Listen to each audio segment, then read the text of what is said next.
Welcome to Man Does Tech, where I solve the problems you didn't even know you had. You start by powering the camera and getting essential info ready: firmware, SSID, password. Why this matters: the camera uses 4 GHz and recent firmware to complete handshake reliably. Once power is stable, open the Z-iot app and allow Bluetooth and location prompts so device discovery works. Make sure your phone is on the same network you'll pair with. Don't waste time troubleshooting connectivity later. Confirm credentials and charge level now, so the next steps run smoothly.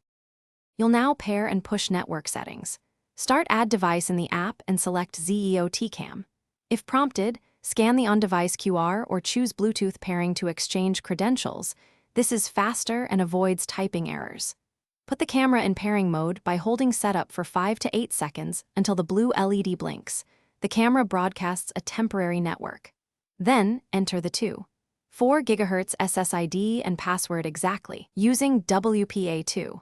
Once the app shows a live thumbnail, finish by binding the camera to your account and assigning a clear name so you can identify it on multiple devices. Once registered, test live stream, motion detection, and push notifications to confirm real-world behavior. Tweak sensitivity and activity zones for fewer false alerts.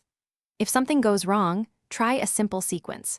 Restart the camera, perform a Wi-Fi reset, and toggle your phone's Wi-Fi and Bluetooth before retrying. This clears transient state and resolves most pairing failures.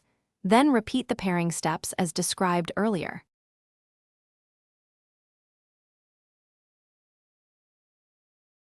Thanks for watching. If you found this helpful, don't forget to like and subscribe.